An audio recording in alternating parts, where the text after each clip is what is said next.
তীব্র বিক্ষোভে এবার চাপে পড়েছে খোদ নেতানিয়াহুর সরকার। তার বিরুদ্ধে রাস্তায় নেমেছে হাজারো স্লোগানে মুখর হয়ে উঠেছে পুরো এলাকা। পুলিশের সঙ্গে ধাক্কাধাক্কি আর উত্তেজনায় জটিল হয়ে উঠেছে পরিস্থিতি। কিন্তু কেন এই বিক্ষোভ? কি চাইছেন বিক্ষোভকারীরা? সেনাবাহিনীতে যোগ না দেওয়ার অভিযোগে ইহুদি ধর্মীয় শিক্ষা প্রতিষ্ঠানে অধ্যয়নরত এক শিক্ষার্থীকে গ্রেপ্তার করা হয়েছে। এর প্রতিবাদে আল্ট্রা অর্থোডক্স বা রক্ষণশীল হারেদি ইহুদিরা বিক্ষোভে নেমেছেন। এতে হারেদিদের সেনাবাহিনীতে বাধ্যতামূলক নিয়োগ নিয়ে দীর্ঘদিনের বিরোধ আবার সামনে এসেছে। ইসরায়েলের বনিব্রাক শহরে ধারণ করা এক ভিডিওতে দেখা যায় গাড়ি চলাচলের পথ খালি করতে পুলিশ বিক্ষোভকারীদের রাস্তা থেকে সরিয়ে দিচ্ছে।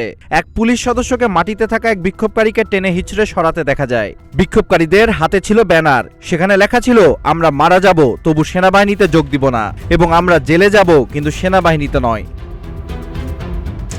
এক বিক্ষোভকারী বুকনার আজরিয়েল বলেছেন, সরকার হারেদিদের সেনাবাহিনী ও চাকরির দিকে ঠেলে দিয়ে তাদের ধর্মীয় ও সাংস্কৃতিক জীবন নষ্ট করতে চাইছে।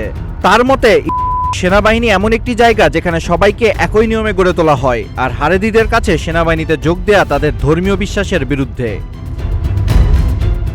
আরেক বিক্ষোভকারী ইয়েহেজকেল রটম্যান জানিয়েছেন, 2 দিন আগে আটক ওই শিক্ষার্থীকে সামরিক কারাগারে নেওয়া হয়েছে। তিনি বলেছেন, যতদিন সরকার হারেদিদের জোর করে সেনাবাহিনীতে নিতে চাইবে ততদিন এ ধরনের বিক্ষোভ চলবে। 2024 সালের জুনে ইসরায়েল সুপ্রিম কোর্ট রায় দেয়, হারেদি ইয়েশিভা শিক্ষার্থী অর্থাৎ ধর্মীয় শিক্ষা প্রতিষ্ঠানে অধ্যয়নরত শিক্ষার্থীদের সেনাবাহিনীতে নেওয়া শুরু করতে হবে, কারণ তাদের ব্যাপক ছাড় দেওয়ার কোনো আইনি ভিত্তি নেই। হারেদি নেতারা বলেছেন, সারাক্ষণ ধর্মীয় গ্রন্থ তোরা অধ্যয়ন করাই তাদের জীবনধারার মূল অংশ, আর তাই তারা বাধ্যতামূলক সামরিক সেবার করা বিরোধিতা করছেন। এখন প্রশ্ন, এই বিরোধ কি ইসরায়েলে আরো বড় রাজনৈতিক ও সামাজিক সংকট তৈরি করবে? Abid Hasan, green TV digital.